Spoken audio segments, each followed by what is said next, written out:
11 फरवरी 2022 को एक signal 1822 CMC California के प्लोमर ऑब्जर्वेटरी में रिसीव होता है। ये सिग्नल इतना ब्राइट था जैसे कोई स्पेस में टॉर्च लाइट फ्लैश कर रहा हो। अब एस्ट्रोनॉमर में हफरा तफरी मच चुकी थी। सभी ने अपने सारे इंस्ट्रूमेंट इसके पीछे लगा दिया था। दुनिया के बेस्ट टेलीस्कोप से इस सिग्नल की फोटो ली गई और इसके साथ साथ इसकी वेवलेंथ को भी रिकॉर्ड किया गया। फाइनली जाकर पता चला कि ये कोई आम सिग्नल नहीं था, बल्कि एक सुपर मैसिव ब्लैक होल का जेट है जो सीधे हमारे अर्थ की तरफ पॉइंट कर रहा है। उसमें इतनी ज्यादा एनर्जी है कि वो 2 पृथ्वी तक को तबाह कर सकता है। ये मैं कोई हाइपोथेटिकल बात नहीं कर रहा हूँ, क्योंकि एक बार ऐसा हो भी चुका है। ऐसे ही एक SMBH यानी सुपर मैसिव ब्लैक होल ने अपने इर्द गिर्द घूम रहे कंपेनियन गैलेक्सी के प्लेनेट को अपने जेट से उड़ा दिया।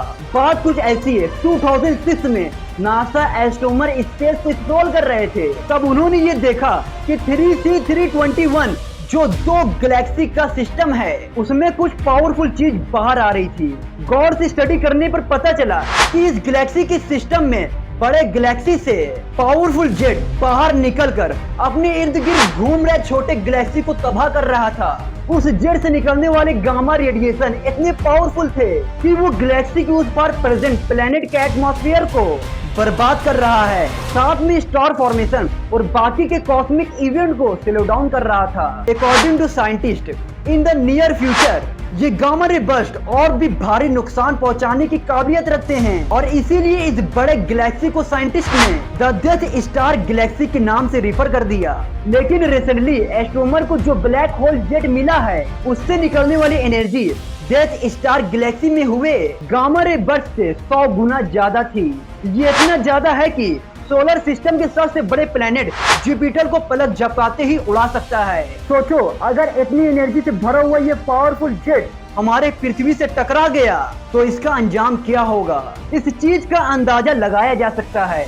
सबसे पहले इस जेट की एनर्जी अर्थ के ऑर्बिट पाथ और स्पीड दोनों को इफेक्ट करेगा, जिसकी वजह से अर्थ को 2 कैटास्ट्रोफिस का सामना करना पड़ेगा।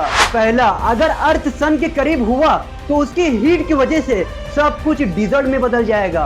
दूसरा, अगर अर्थ सन से दूर हो गया तो दूर होने की वजह से एटमॉस्फेयर पूरी तरह से ठंडा हो जाएगा और जब ये एनर्जी पृथ्वी को चीरते हुए अंदर आएगी तब पृथ्वी का एटमॉस्फेयर पूरी तरह से तबाह हो जाएगा because of these harmful radiation. और उसके बाद सन से आ रही रेडिएशन और ये रेडिएशन दोनों मिलकर सब कुछ जला देंगे और हमारी हरी भरी पृथ्वी एक बार फिर से मार्स की तरफ बंजर जमीन बन जाएगी। लेकिन इससे घबराने की कोई बात नहीं है, क्योंकि साइंटिस्ट का ये दावा है कि इस जेट से हमें कोई खतरा नहीं है। अकॉर्डिंग टू साइंटिस्ट के मुताबिक ये जेट हमारे पृथ्वी से 657 बिलियन लाइट ईयर दूर है।